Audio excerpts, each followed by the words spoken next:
हमारे चैनल को सब्सक्राइब करें और बेल आइकन दबाएं। नमस्कार, आप देख रहे हैं बीपी न्यूज में कमलेश धारी, कैमरामैन नंद कुमार जी के साथ। अभी हम औरंगाबाद में हैं, जहां पर जननायक कर्पूरी मंच में बहुजन समाज पार्टी की समीक्षा बैठक हुई है। इस बैठक में बहुत से लोग आए हैं, बहुत से कार्यकर्ता भी आए हैं। हमारे बीच में एक कार्यकर्ता जो बहुजन समाज पार्टी के जिला प्रभारी माननीय दिलकेश्वर राम जी हैं, मैं इनसे सबसे पहले बात करता हूं। सर, आपको मेरे कार्यक्रम में, मेरे चैनल में आपको स्वागत है। इस कार्यक्रम में समय देने के लिए आपको धन्यवाद जी। बहुजन समाज पार्टी, माननीय कांसी राम साहब ने बहुजन समाज पार्टी रूपी एक हमें घर दे दिए हैं, और इस घर में अभी जो कार्यकर्ता हैं वो पूर्ण रूप से सक्रिय नहीं हैं। आखिर क्या कारण है कि लोग सक्रिय नहीं हैं, और माननीय कांसी राम साहब के कारवां को आगे कैसे बढ़ाया जाए? देखिए, अभी और जो कांसी राम साहब के समय में जो यह पार्टी का कार्यक्रम था, उस समय बहुजन समाज पार्टी को उन्होंने एक कैडर बेस आधारित पार्टी बनाया था। में आज जो है, जो डिजिटल इंडिया के चलते आज लोग हवाई कार्य करने के चलते आज कैडर का काम नहीं चल रहा है। इसके कारण हमारा वोट ग्राफ गिर रहा है। अगर वह पुनः जो है से कैडर शुरू हो जाए गांव-गांव, और बहुजन समाज पार्टी के जो पदाधिकारी बने हैं आज के डेट में, वो इन्हें ये पता हो जाए कि यह कैडर बेस आधारित पार्टी है, हमें कैडर तैयार करना चाहिए, तो पुनः ये राष्ट्र सत्ता की ओर यह पार्टी बढ़ जाएगी।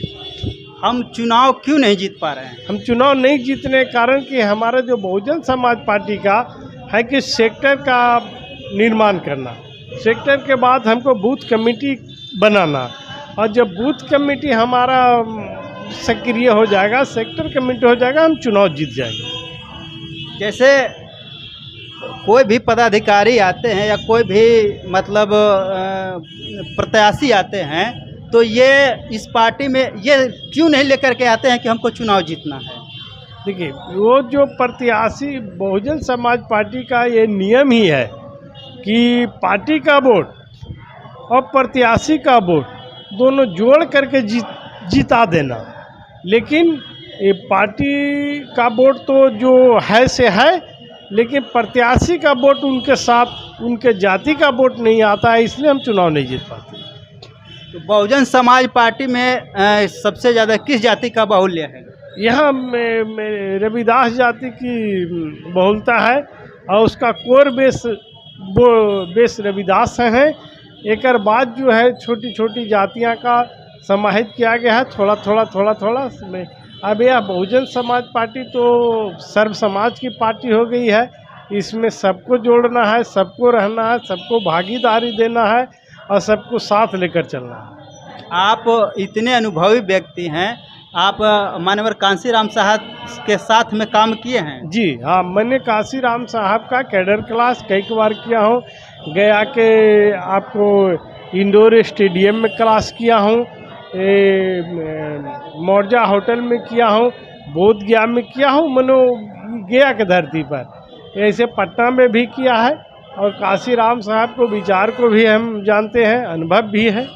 तो साहब किस तरह से कर्म ले चलना चाह रहे थे, कुछ तो अनुभव होगा? हाँ, साहब का था कि यहाँ वोट वाला जो है पैसे वाला पर भारी पड़ेगा, और बैलेट जो है बुलेट पर भारी पड़ेगा।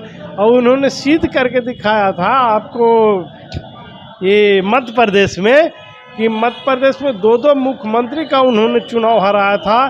आपको दिग्विजय सिंह का और अर्जुन सिंह का, दो का। एक साधारण सा सब्जी बेचने वाला सुखलाल कुशवाहा भारत की पार्लियामेंट में चुनाव जीत कर गया था। उन्होंने साबित कर दिया था कि यहाँ पैसे वाले नहीं, यहाँ बैलेट वाले चुनाव जीतते हैं, यहाँ बुलेट वाला पर बैलेट भारी है। तो मतलब कांसी राम साहब का कर्मा अब शिथिल पड़ रहा है, इसको हम लोग कैसे आगे बढ़ाएं? हम नए पीढ़ी के, यूथ पीढ़ी के हम अधिक से अधिक जोड़ नहीं पा रहे हैं। एक बात हमें याद आ गया कि जब हम लोग बोध गया के होटल में जब क्लास कर रहे थे तो काशीराम साहब ने खड़ा कराया था कि इसमें विद्यार्थी कितने हैं, विद्यार्थी खड़ा हुआ, इसमें नेता कितने हैं खड़ा हुआ। एक विद्यार्थी को उन्होंने हॉल से बाहर निकाल दिया था, कहा कि अगर मेरी सरकार बनेगी तो हमें अच्छे टेक्नीशियन, अच्छे प्रशासक की ज़रूरत है।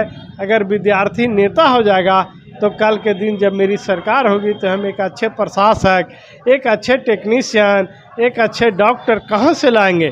इसलिए विद्यार्थी पढ़े और नेता एमएलए एमपी तो हम ताश खेलने वाले जो चौक चौराहे पर पेड़ तर जो बैठते हैं उनको मैं एमएलए एमपी बना दूंगा। उनको बेकार लोग, उनका कहना था कि नेता बेकार लोगों को बनाओ, बेकार लोग जो गांव में ताश खेलते हैं, चौक चौराहे पर बैठ करके गप्पे लड़ाते हैं, उनको ला करके पार्टी से जोड़ो, विद्यार्थी को पढ़ने के लिए प्रेरित करो ताकि वो कल का भविष्य हमारे अच्छे प्रशासक हों। तो मान्यवर कांसीराम बहुत बड़े रिसर्चर थे, समाज को एक जोड़ने का काम किए थे और हमें भी उनके बताए हुए मार्ग पर चलना होगा। आखिर कैसे चलें? हाँ, चलने के लिए हमको उनको पद चिन्हों का अपनाना होगा, उनके जो कार्य था उसको फॉलो करना होगा और पुनः हमें गांव-गांव में जा कर के 10-20 लोगों को एक जगह एक घर में बैठा करके पुनः अपने महापुरुषों को उद्देश्य और महापुरुषों को विचार बताना होगा। तो हमारी वीडियो कैसी लगी, आप हमारी बात को कमेंट में ज़रूर लिखेंगे, हम प्रतिक्रिया देंगे, वीडियो को शेयर करेंगे, लाइक करेंगे। धन्यवाद। जय भीम। ठीक सर।